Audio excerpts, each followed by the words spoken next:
आ बूढ़े माँ बाप को घर से निकाल दिया। बनी घटना। रात के लगभग 9 बज रहे थे। सर्दी की सुबह शरीर को काट रही थी। शहर के बाहरी इलाके में एक बंद पड़े बस स्टैंड के कोने में दो बूढ़ी परछाइयां सहमी हुई बैठी थी। एक आदमी करीब 70 का, चेहरा झुर्रियों से भरा, आंखों में थकान, और बगल में बैठी वही उम्र की एक महिला जिसका सिर ओढ़नी में छिपा था। दोनों ही पिछले 4 दिनों से भूखे, भटके और टूटी हुई हालत में थे। उनके नाम थे दामोदर प्रसाद और उनकी पत्नी सरोज देवी। कभी इन दोनों ने मिलकर अपने घर को हंसी खुशी से चलाया था। एक बेटा अंकुर, बहू नेहा और 2 पोते। लेकिन वक्त ने ऐसा करवट लिया कि वही बेटा एक दिन उनका सबसे बड़ा दर्द बन गया।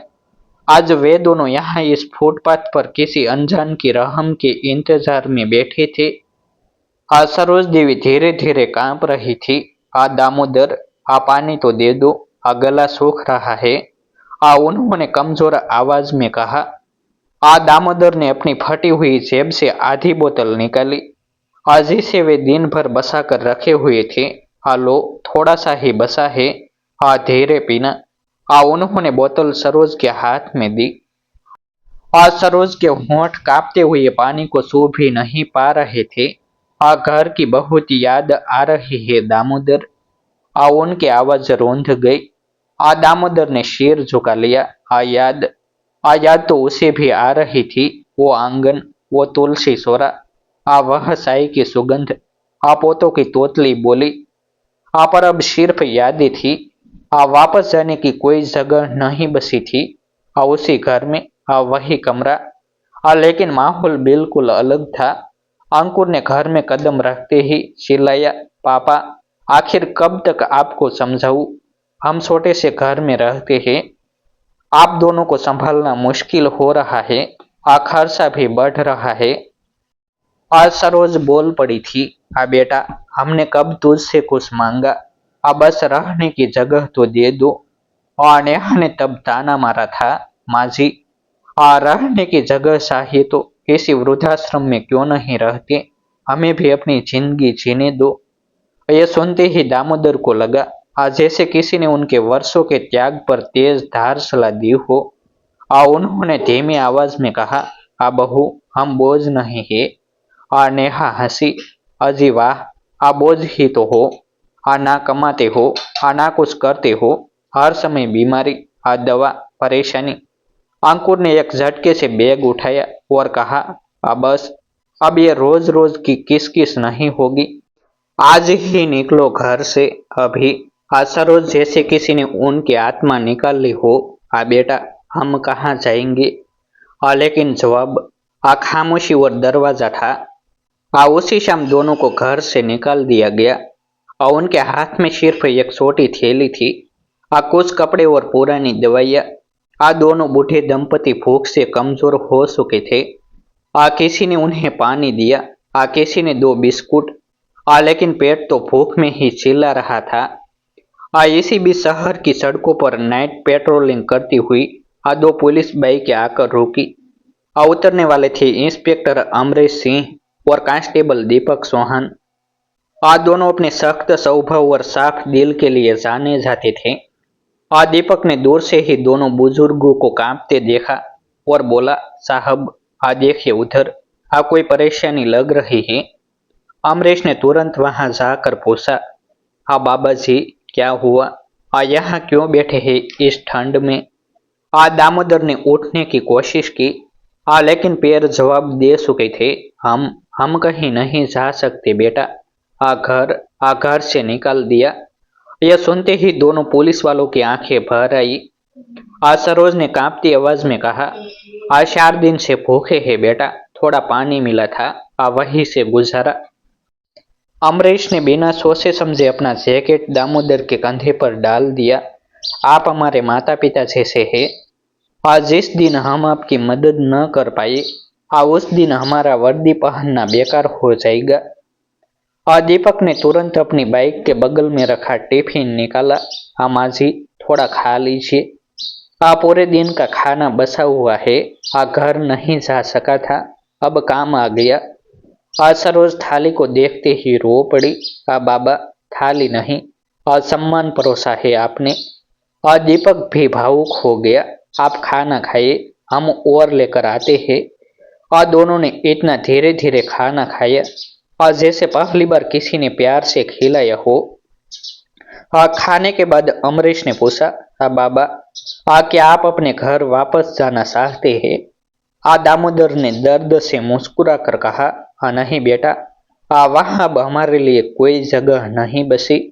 अमरीश ने थोड़ी देर सोचा और बोला, तो फिर आप हमारे साथ चलिए, हम आपको किसी अच्छे जगह रखवाते हैं, जहां आप सुरक्षित रहेंगे।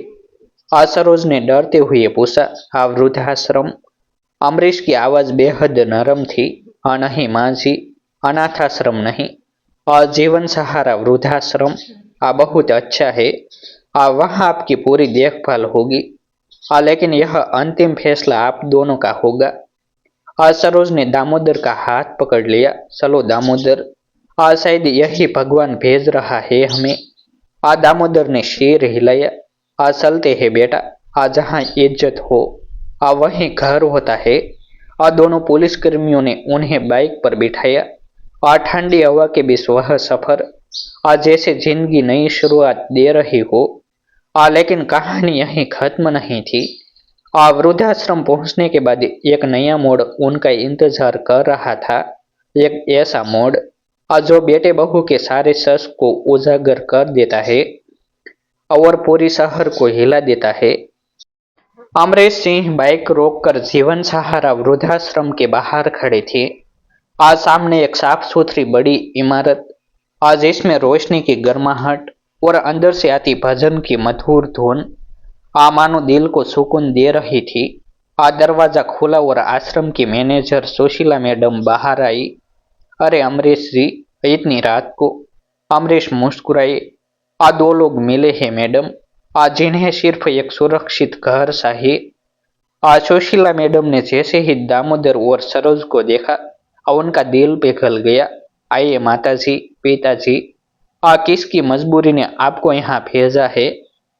लेकिन अब से आप अकेले नहीं हैं। दोनों बुजुर्गों ने जीवन में पहली बार राहत की सांस ली। अगले ही दिन आश्रम का पूरा स्टाफ उनसे मिलने आया। किसी ने उन्हें हल्दी वाला दूध दिया, किसी ने गर्म खाना, और किसी ने बस प्यार से हाथ पकड़कर पूछा, कैसे है? आज सरोज आंखें बंद कर बस इतना कह सकी, बहुत अच्छे इंसान है आप लोग। दामोदर भावुक होकर बोले, इस उम्र में हमने सोचा था कि बस मौत ही अब साथी है, पर यहाँ आकर लगा अभी जीवन बाकी है। लेकिन असली तूफान अभी बाकी था। जब अंकुर और नेहा ने सुना कि उनके माता पिता को यूपी पुलिस रात में सड़क पर भूखा मिला और उन्हें आश्रम पहुंचाया गया, तो यह खबर आग की तरह फैल गई। पूरा मोहल्ला चर्चा कर रहा था, कैसा बेटा है? 4 दिन तक फुटपाथ पर छोड़ दिया, इतने बूढ़े को घर से निकाल दिया। शर्म आनी चाहिए। अंकुर की दुकान पर लोग उसे देखकर ताने देने लगे। बहू नेहा के मायके वालों तक भी बात पहुंच गई। उनकी इज्जत दांव पर लग चुकी थी। दोनों की रातों की नींद उड़ चुकी थी। अगले दिन वे आश्रम पहुंचे, हाथ में फल, मिठाई और बनावटी मुस्कान। पापा, मम्मी, हमें माफ कर दीजिए, गुच्छे में गलती हो गई। नेहा नीचे बैठकर बोली, घर चलिए माँ जी, इस उम्र में आप यहाँ क्यों रहेगी? सरोज चुप रही। दामोदर ने धीमे से पूछा, अब अचानक इतना प्यार क्यों? अंकुर गिड़गिड़ाया, बाबा, लोग हमें ताने दे रहे हैं, बदनामी हो रही है। दामोदर ने जब ये सुना तो वर्षों का जमा हुआ दर्द बाहर फूट पड़ा। उन्होंने सख्त लेकिन टूटी हुई आवाज में कहा, तो तुम्हें हमारी नहीं, अपनी इज्जत की चिंता है। 4 दिन भूखे मरते रहे हम, एक बार भी खोजने नहीं आए। अंकुर ने शर्म से सिर झुका लिया। वहीं खड़े अमरीश ने कहा, माफी सिर्फ शब्दों से नहीं मिलती, व्यवहार बदलो। अगर उन्हें साथ ले जाना है तो आप वादा करो और इनकी इज्जत करोगे, इनका ख्याल रखोगे और इन्हें कभी अकेला नहीं छोड़ोगे। नेहा ने सिर से पल्लू हटाकर कहा, साहब हम वादा करते हैं। सरोज ने दामोदर का हाथ पकड़ा। चले दामोदर, और उन्होंने धीमे से पूछा। दामोदर ने सरोज की आंखों में देखा, वो आंखें जो अब भी बेटे की मोहब्बत खोज रही थी। उन्होंने आह भरते हुए कहा, ठीक है, पर अगर दोबारा ऐसा हुआ तो हम लौट कर यहीं आएंगे। यहाँ अपनों से बढ़कर लोग हैं। अंकुर और नेहा ने दोनों को गाड़ी में बैठाया। गाड़ी जैसे ही निकली, वृद्धाश्रम के सभी लोग उन्हें हाथ हिलाकर विदा कर रहे थे। आज सरोज की आंखें नम थी। दामोदर के दिल में एक नई उम्मीद थी। अमरीश और दीपक दूर खड़े देख रहे थे। दीपक बोला, साहब, कभी कभी इंसानियत ही सबसे बड़ा कानून होती है।